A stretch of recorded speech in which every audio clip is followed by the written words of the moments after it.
quick statement just to wrap up Saturday's game. I thought it was a great team win, as I said in the post-game press conference. The defense, although the yardage total was a bit gaudy, obviously made a ton of plays when we needed them to, and scored 9 points on defense. That's a pretty good day at the office with 3 turnovers, and then they stopped there at the end when a field goal would have tied it. Offensively, opportunistic, got to do a better job. Our short yardage problems kind of crept back up. Probably a product of more stubbornness on our part as coaches than really anything systematic. And but Greg threw for 2 touchdowns and rushed for over 100 yards, and the 2 interceptions were both kind of fluky plays that weren't just awful decisions on his part. They were pretty fluky. One bouncing off his receiver's foot as he's falling down, and the other one getting hit right as he's throwing it. But proud of the overall team win. I think it's always a positive when you can get somewhat battle-tested for 4 quarters like we did the other night. Hadn't had a 4-quarter game since the second week at Louisville. Very similar situations there at the end, and the defense came through, and we scored enough to win, and moving on to Memphis.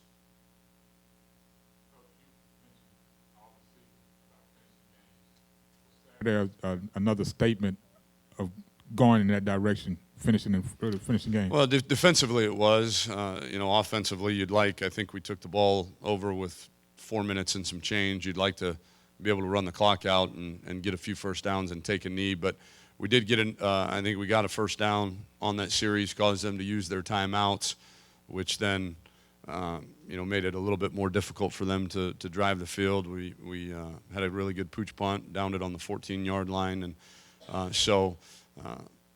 still have some work to do there offensively, but yeah, really, really happy with the way the defense closed the game out.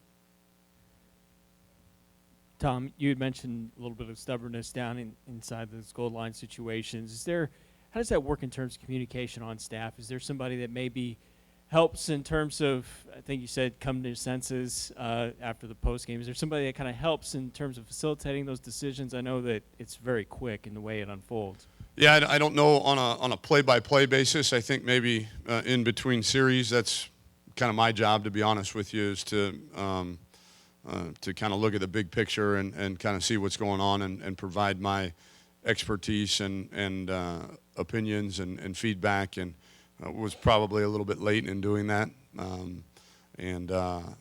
when we did, when we talked about it and decided to actually throw the ball on goal line situation or 3rd and short, good things happen. So probably going to have to do more of that if teams are going to play us the way that Cincinnati did on goal line and short yardage, and that's okay. We learned our lesson and came out with a win anyways, and probably gained a little confidence in doing so, knowing that we can get down there and feel confident throwing the football a little bit. Tom, when you prepare for an offense like Memphis, it would seem that at least this past week especially, some teams have found a way to exploit or defend what they do, but when you look at who they face, a lot of them don't match up to what you guys do in terms of, I think a couple of their offenses really spread out to the boundaries, and Navy is a zone animal. Can you take anything from what you've seen on film, just because there isn't a lot that that stuff is there's not very. I think what you're saying is the offenses that they've played have been a bit dissimilar to us in terms of you try to glean as much as you can from Tulsa, but they're split way out, and there's a different game plan there. Cincinnati threw it 60 times in that game, so their coverages are going to be a little bit different. And so I think you go back to the Ole Miss game, you watch a little bit of that. They're somewhat similar in style to us offensively, and then you kind of gauge maybe philosophically who they are and what they want to be, and kind of formulate a game plan around just your experience as an offensive staff on what, okay, if it's not like we haven't seen a defense structured like this before. Okay, defenses that are structured this way, how for the most part have they defended us, and okay, how are we going to attack that? In the AP, y'all guys were ranked number 16. Just what does that mean to y'all being so highly ranked? Nothing. And again, it's not. I appreciate the question, and it's not to be standoffish. It really doesn't in our program. Where you are after 9 games matters not. I mean, it really doesn't. And we understand that there are no trophies, there are no prizes, there are no awards given for what you've done after 9 games. It's the complete season that matters. And so our goal has always been to win our conference championship, and we understand that Memphis is the next step into getting closer to doing that. Coach, you've mentioned also about Greg Watt growing up as a quarterback in front of you all. His decision-making from game to game is starting to get better, and he's starting to see his progressions a lot easier now. Is the game slowing down? Well, I guess what I'm asking is the game slowing down enough for him to now pretty much take control of what you all are trying to do on game day? I think it is slowing down. I think he's got some area of improvement there.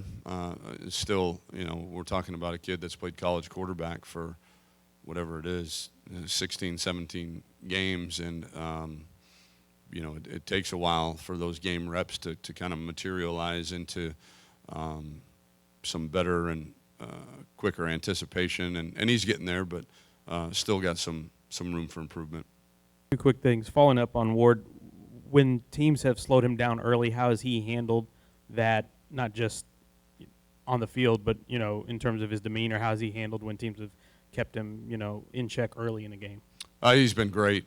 He's a competitive dude. I mean, he gets fired up. I mean, he wants to score a touchdown every time he takes the field, and frustrated is not the right word, but he gets anxious probably a little bit. But he's a great leader. He's never negative by any stretch of the imagination, and I think he has certainly bought into our training of, when faced with adversity, you go back to your fundamentals and effort, and so but he handles it great. There's again, no negativity. He's very positive, very upbeat, but you can sense a bubbling inside of him that he wants to go perform well. What are your impressions of Memphis quarterback Paxton Lynch? How long you got? Oh, You got- man, that dude's he's a creature, man. Was he 6? They list him at 6'7", 245. Runs really, really good. Got an extremely strong arm. Makes great decisions. Can get the ball out. I mean, there's really no knock on him. I mean, I think he's fantastic quarterback, going to play on Sundays certainly, and for our defense, it's out of the frying pan into the fire with back-to-back weeks against Gunnar Kuehl and Paxton Lynch. I don't know of a 2-week stretch in the country where you're gonna face 2 QBs with that much talent. Tom, while I know you're focused on the season, to what degree do you speak to the administration about what the long-term needs of this program are in terms of facilities, in terms of attendance, and what have you told them, and where do you think this athletic department, this football program is now in terms of advancement, in terms of toward where you would like it to be as a program that could perhaps be in another conference at some point in time? Well, to answer the first part of your question, we talk almost daily about the vision and direction of the program as a whole, and certainly facilities are part of that in terms of being able to not just recruit to some of the finest facilities in the country, but also then for our student athletes and for our players that are actually taking the battlefield every day. You want to give them as nice of stuff as you can give them and make their lives as convenient and as worry-free as possible.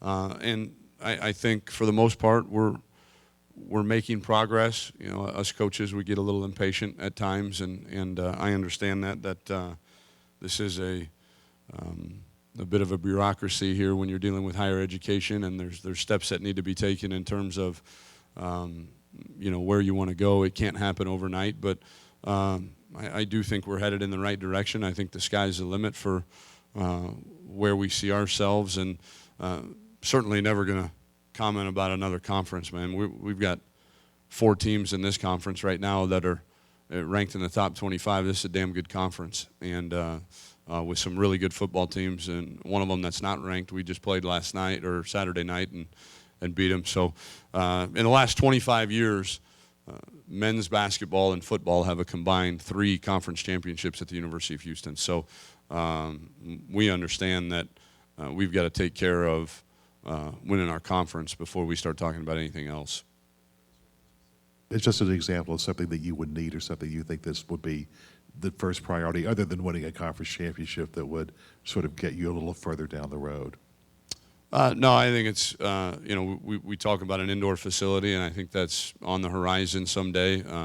Certainly not been approved by the board, so can't really speak in great detail to it. But, it rains in Houston, Texas quite a bit. And so to give our guys the best atmosphere to prepare on a week-to-week basis, I think that's something that we eventually need, but certainly can't comment too much beyond that.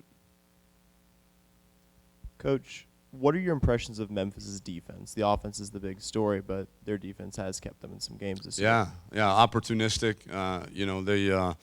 They present some issues just based on structure. They're a 3-4 defense that very similar to us, where they can kind of bring people from all parts of the field and from different positions, and you're going to have to prepare for all of that. They load your plate in terms of preparation because of the multiplicity of what they do. But the thing about them is usually teams that are that multiple aren't very sound because they try to do too much, but they are very sound in what they do. You can tell they've got a good grasp on that defense. I believe it's just not the same defensive coordinator. They lost their defense coordinator from last year, but they promoted from within. So these kids have been in this system now for a while.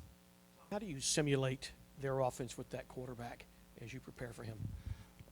We put our scout team guy on stilts and tell him to run around. No, I don't. You can't. You do as best you can with your scout team quarterback. The Bear Fenimores of the world. Got to puff their chest out a little bit this week and say, I'm Paxton Lynch, and I'm going to go out there and give the defense the best look possible. And but we don't have anybody 6'7", 245 that can run and throw like he can. I can tell you that. So we're going to do our best to give them a decent representation, but knowing that you're not going to be able to replicate it. Tom, back on your defense, we've heard in the past couple of years the knack for turnovers. They do things. Sometimes a coach will be walking in the hallway and a guy will come and try to knock a folder out of his hand or something. Or anything that you brought or anything fun that you guys do? Because just looking at it, I think they've accounted for 23 points on their own the last 3 games. So those turnovers, when they come lately, they've been coming in bunches, and you've been able to capitalize on them. Yeah, again, there's no. We have turnover circuit during training camp where we start every practice with a 5-minute, strip, fumble recovery. There are different stations where you go through and, learn how to strip the ball, learn how to recover a fumble, learn how to intercept the ball, what angles to take once you do. But beyond that, I think it's fanatical effort on defense, guys running to the football and putting multiple hats on the football, pressuring the quarterback when he's throwing it so that he's not very comfortable throwing it, and then understanding and being prepared on a weekly basis in coverage for what you're about to see and being able to anticipate some of those throws. Tom, what have you seen from the development from Jeremy Winchester and Tyler White, and obviously them needing to step up with Will Jackson banged up? Yeah, Jeremy is a guy that I didn't know his name. I didn't know who he was. I really didn't care because he didn't play real good in the spring, didn't play real hard, and had a good summer training with Coach McKnight and his staff, and then had a really good training camp, and was battling Howard Wilson to be kind of that third corner in there. Howard edged him out there towards the end of training camp and throughout the first few weeks, and then Howard goes down, and Jeremy has responded. He's done a great job on our punt return team of holding guys up too. So really smart kid, extremely smart, and understands, you know, his role now has increased, and what it takes, or what it's going to take then to get himself ready when his number's called, because we're gonna depend on him. Hey, Tom, you've done a great job of getting your players to buy into the let's go 1-0 each week concept. Is it getting harder to get to calm the excitement as it builds, or has it been the same way each week? No, I don't want to calm the excitement. I think the excitement is good. I think the thing that you caution against is listening to the outside noise and the praise. But the excitement, I mean, the excitement's great. I mean, we sat in here Sunday yesterday, had a team meeting, and I told them, hey, this is a big game. It's a big game because you made it a big game, because of what you've done the last 11 months to get us to this point. But because it's a big game doesn't mean we're going to change. We can have a little extra pep in our step. We can be excited about Saturday, and hopefully that'll provide a little extra energy throughout this week's practice. But we're not going to change a thing we do. You know, Tuesday's still going to be Tuesday. We're going to be in full pads, running an inside drill, and, you know, I don't even know if I can, you know, bloodying our noses, so to speak. That's a metaphor. Is that the right way to say it? Metaphor or euphemism or whatever it is, axiom. But we're going to go out there Tuesday, prepare, you know, like any other normal Tuesday, Wednesday the same, Thursday the same. But we don't run from the excitement and the buzz of this being a big game. We understand it is, and but it's not going to change the way that we prepare. Good? All right, thank you.